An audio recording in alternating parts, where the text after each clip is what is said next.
አንድ ሀገር የባህር በር አላት ማለት አሁን ካለችበት የኢኮኖሚክ እድገት በተጨማሪ ወደ ከ20 እስከ 30% ተጨማሪ እድገት ማግኘት ትችላለች ማለት ነው።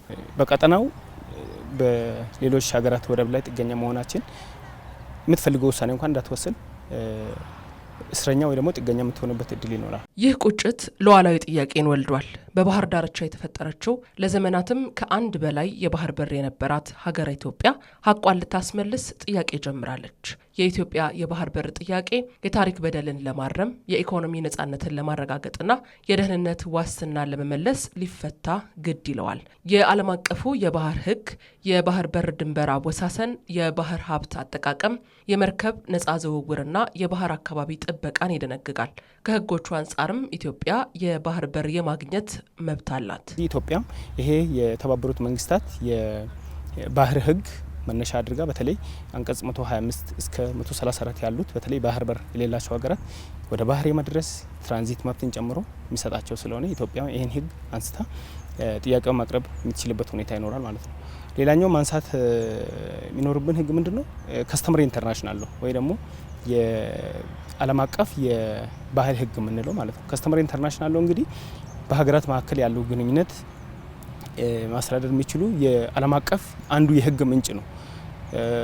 ይሄ ሕግ ሀገራት በተለይ በሀገራት መካከል የሚፈጠሩ አለመግባባቶች ለመፍታት ግልጽ የሆነ ውል በማይኖርበት ሰዓት ሀገራት በሚያደርጉት ስምምነት ወይ ደግሞ ይሄ ስቴት ፕራክቲስ የምንላቸው እና የኦፒኒዮ ጁሪስ የሚባል መርህ ተከትሎ ሀገራት በማዕከላቸው የሚፈጠሩ አለመግባባቶች በሰላማዊ መንገድ እንዲፈታ የሚያደርግበት ሁኔታ እድል ይሰጣል ማለት ነው። የውስጥ ባንዳዎች ከውጭ ጠላት ጋር በማበር የግልና የቡድን ጥቅምን ለማስቀደም ሀገርን የባህር በር ቢያሳጡም ጊዜው ሆነና የመደመር መንግስት ይህን ሀብት ለማስመለስ የዲፕሎማሲ ስራዎችን እየሰራ ይገኛል። የኢትዮጵያ መልማትና ማደግ ለጎረቤቶቿ ጸጋን ያካፍላል። ነገር ግን አሁን ላይ የኢትዮጵያ አይን ከሚበራ የእኛ ሁለት አይን ይጥፋ የሚል አቋምም ይዘዋል። ኢትዮጵያ የባህር በር ማግኘቷ ለኛ ብቻ አይደለም እውነት ለመናገር ምክንያቱም በኢትዮጵያ ዙሪያ ያሉትንና እኛን ብሎክ ያደረጉት አገሮችን ብታይ ፕሮባብሊ ኤርትራን ብትወስጂ 5 ሚሊዮን ህዝብ ላይክ አንድ ዞን ማለት ነው። ሌሎቹም ሶማሊላንድ ሶማሌ የምትወስጂ ትንንሾች ናቸው።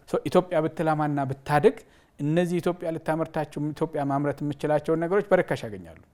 ኢትዮጵያ ኢንዱስትሪያላይዝድ ብትሆንና ብታድግ ልክ ደቡብ አፍሪካ ለደቡባዊ የአፍሪካ ሀገሮች የኢኮኖሚ ማዕከልና የሌበር የኢምፕሎይመንት ምንጭ እንደሆነችው የስራ ምንጭ እንደሆነችው ሁሉ ኢትዮጵያም ለነዚህ ሀገሮች የስራ ምንጭ መሆን ትችላለች። ግን ፕሮባብሊ ጀስት ኢትዮጵያ ከምታድግ ወይም የኢትዮጵያ አንድ አይን ከሚበራ የኔ ሁለት አይን ይጥፋ አይነት ነገር ነውና ያንን መቀየር ያስፈልጋል ብዬ አስባለሁ። ኢትዮጵያ ታሪካዊና የህልውና ጥያቄዋን ስታቀርብ ሰላማዊና ዲፕሎማሲያዊ መንገድን ተከትላ ነው። ፍላጎቷም ለብቻ ማደግን ያስቀደመ ንፉግነት ሳይሆን በጋራ ተጠቃሚነት መርህ የተቃኘ ነው። ለጥያቄው መስተጋባትም እንደ አፍሪካ ህብረትና ኢጋድ ያሉ ቀጣናዊ ተቋማትን ልትጠቀም ይገባል። የቀጣናዊ ተቋማት አሉ።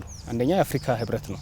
የአፍሪካ ህብረት ጉዳዩን በድርድር ኢትዮጵያ ጥያቄዋን ህጋዊ መሆኑን ለአፍሪካ ህብረት አቅርባ የማሸማገል ስራ ተሰርቶ ኢትዮጵያ መብቷን ማስከበር እንድትችል ማድረግ ይቻላል። አንድ እሱ ነው። ሁለተኛ እንደ ኢጋድ ያሉት በተለይ በምስራቅ አፍሪካ በየነ መንግስታት ምንላት በቀጠና ያሉ ሀገራት በተለይ የሀገራቱ የሰላምና መረጋጋት የኢኮኖሚ እድገትን የሚያበረታቱ እንደመሆናቸው መጠን ኢትዮጵያ አሁንም ጉዳዩ በድርድር ወደ ጠረጴዛ መጥቶ ኢትዮጵያ ህጋዊ ጥያቄ እንዳላት ማስረዳት የሚችልበት ሁኔታ ለነዛ አካላት አቅርቦ ጉዳዩ በድርድር እንዲፈታ ማድረግ የሚቻልበት ሁኔታዎች አሉ። የባህር ተደራሽነት የአንድ ሀገርን የኢኮኖሚ እድገት፣ የንግድ ተወዳዳሪነትና የቀጣናዊ ትስስር የሚነካ ጉዳይ ነው። በመሆኑም ዘላቂ መፍትሄ ሊገኝ የሚችለው በዓለም አቀፍ ህግ ማዕቀፍ በመከባበር በሰላማዊ ውይይትና በጋራ ጥቅም ላይ በተመሰረተ ትብብር ብቻ መሆኑን ልብ ይሏል።